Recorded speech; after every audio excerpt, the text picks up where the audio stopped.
If you guys haven't seen it, Ali, SypherPK, and Lachlan just interviewed Tim Sweeney about the future of Fortnite and Fortnite Creative, and there was some very interesting questions and answers brought up, and I gotta say, the future of Fortnite is looking very good. We're going to talk about the key points of that entire hour that they were all talking about, because I had some pretty good takeaways and I want to update you guys on it. So stay tuned. I'm going to give you guys the biggest points from all of that and what it means for the future of Fortnite. We're going to talk about all that in just a second. I do want to say, before we get into it, hello everybody and welcome back to another video. If you are new here, my name is Kyle. I am your guy with too many YouTube channels. Let's talk about Fortnite Creative. So like I said, it was mostly like a question answer type thing. Tim Sweeney just sat down. He was going to answer anything that they wanted to ask. And the first thing that I wanted to take away from it is they can make memory whatever they want. That's something that I didn't know, because there was a big problem. They were asked about memory because there was a huge limitations. We've already seen with the chapter 1 map, right?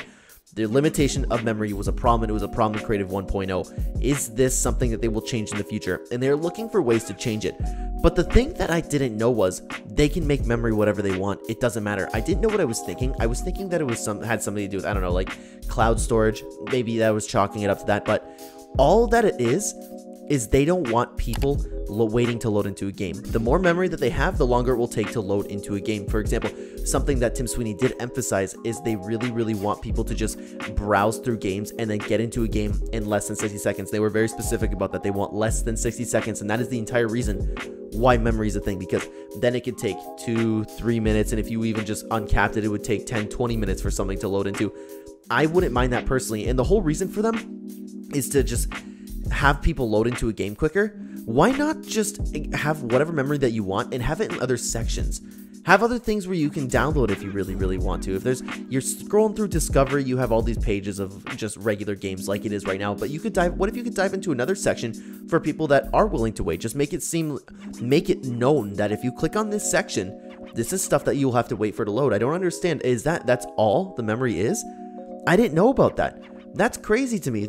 I'm totally willing to wait 10 minutes to get into a huge battle royale. I did not know that was the case, and I found that very interesting. But they want to make memory less and less of an issue as time goes on, and I also found that interesting because I don't know how they're going to go about that. I'm nowhere near a developer, so it's going to be interesting to see. Their eventual goal is to make it have as less memory as possible and make different items that you put onto a map take less memory. They want to make it so you have the creative freedom you need to work on your maps. I don't know how they're going to do it, but that is the goal. This will not be a thing forever. Another very interesting point is SypherPK asked Tim Sweeney if this would be downloadable for players who don't need Fortnite. For example, people who don't play Fortnite, but we take the scary doll map, for example. That is trending right now, and so many people are like, okay, there's this great horror map in Creative 2.0. So Cypher asked Tim Sweeney, is there going to be a future where if somebody hears about this map and they don't have Fortnite downloaded, could they just download that map and play it? Because some other games do this. If it could be like a Steam extension, something like that, we don't know.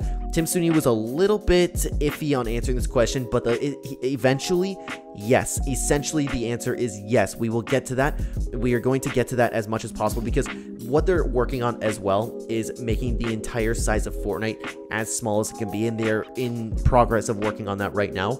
So that's something very interesting for the people who don't want to download Fortnite. Maybe we can sneak them into Creative in that sense. That's really cool, and it's good for the future. Another thing that was mentioned in that interview, moving on though, is more information will be in Discovery. Discovery is going to continue to be updated. Of course, we saw a little bit of updates, especially on Epic Games' website, but they want to make more things available for the players to see. For example, player count. They want to make it easier and also be able to search maps, and not only just search, I want to play box fights. You'll be able to search that stuff. But let's say I get into matchmaking or map making, and you guys want to play a map, you can type in Clen's maps and they will all come out. They don't want it to be, when this is very interesting, this is why I really like Epic Games.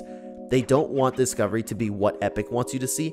They want to turn it into something each player wants to see. So they're going to morph it into, hey, maybe this person likes to play box fights. This person likes to play horror maps. They'll see more of that. On top of that, you'll be able to see how many players are playing right now. So maybe it'll be really quick for you to get into a game. There will be more information on every little piece of Discovery, which is very nice to see. So they're in the progress and going to continue to update it. And they said that they are working on it very hard, which is nice to see. And speaking of Discovery, they also want no clickbait at all. And that's something that they said they're continuing to work on. For example, you can see the Russia maps, you can see the Shrek maps, the Family Guy maps, or the XP. They don't want people to advertise their maps based on XP. They were really emphasizing the point they want Discovery to be an actual page where people can search for maps. Like I mentioned, it's all real easy. If you like to play stuff, you'll see the stuff that you want to play, you'll see all the information, and they are trying to get rid of clickbait, which is absolutely wonderful for Discovery. So that's another thing that they're updating, and that's what I wanted to talk about while we were talking about Discovery. Moving forward though, there was another point that I did want to talk about when we were talking about the whole memory issue. So Cypher was asked about people making their BRs, because SypherPK is very interested in starting off from the chapter 1 and recreating his own BR and chapter experience. He wanted to know if it's going to be able to stand on its own legs. For example, if Cypher or anybody else were to make an entire Battle Royale experience like Epic Games did, will it be able to stand on its own two legs? And Tim Sweeney answered that and said, absolutely. They want to get to a point, and this is touching again on the memory issues that we were talking about. They want to get to a point, and they're working on it. Who knows how long it'll take? I don't remember if they asked how long it would take, or if I just don't know and I didn't jot that down. My apologies, guys, if that's a lack of professionalism on my end. Regardless, they said absolutely they are going to get to a point where memory does not matter at all, and you will be able to load into each map individually. I don't know how that's going to be even possible, but again, I'm not a developer, right? Of course, they've been working on memory as time goes on, and I'm sure they'll continue to work on it. They want to get to a point, again, where memory is not an issue for people, because the whole problem with memory is the load times, and that's something that blew my mind. I didn't know that was the whole reason for it.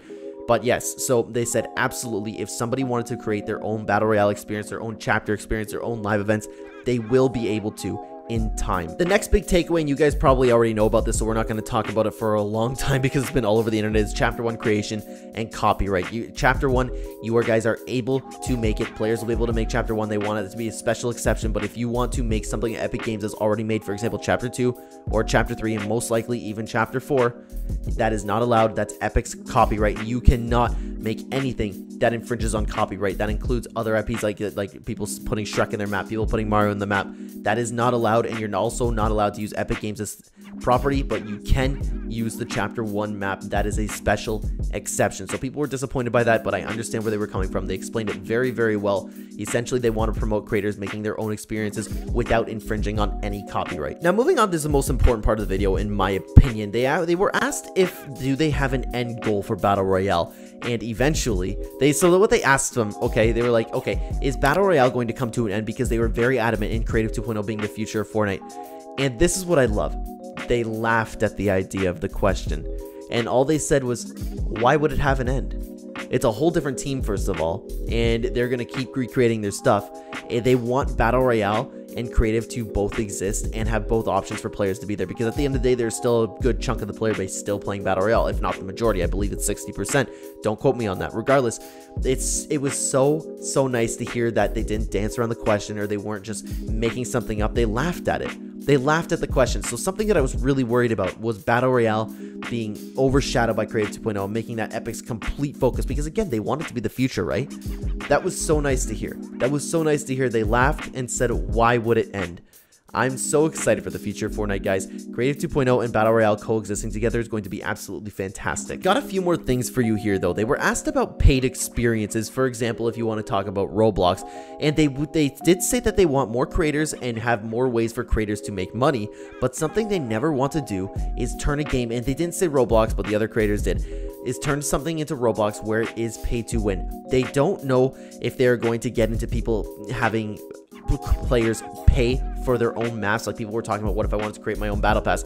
They don't want to get into that, and they were a little bit unclear on that specifically, whether it's like you can pay for something or access to somebody's specific map. But something that they will never bring, and they were very clear about it, is pay to win. That's also nice to hear from Epic Games. I really love them as a company, guys. I think that is so awesome. And lastly, Ali asked about Fortnite Mobile, because it's obviously so big, especially for games like Roblox. They said they are still working on it, and they need to win the fight, because Apple and Google are legitimately trying to kill the company of Epic Games. That was interesting to hear, and I don't know the exact details of that, but could you imagine if they ended up getting mobile back? So apparently they still have Fortnite Mobile in mind, and they want that to come back, because that is a really high amount of players. I don't know the exact number, but that is absolutely insane to me. So these were all of the biggest takeaways for me. The absolute biggest one for me is that BR is going absolutely nowhere. Live events aren't going anywhere. updates aren't going anywhere. That is wonderful to see. Guys, I do suggest that you do check out that live stream anyways, because it was very interesting, and I'm very proud of these creators, SypherPK, Lachlan, and Ali, all being able to interview the CEO of Epic Games. That is so cool, and they asked the right questions, and I was very happy coming out of it. I understood their goals, and I was happy with what they were trying to achieve. You don't see that a lot when talking about games. And Fortnite is a special game. Epic Games is a great company.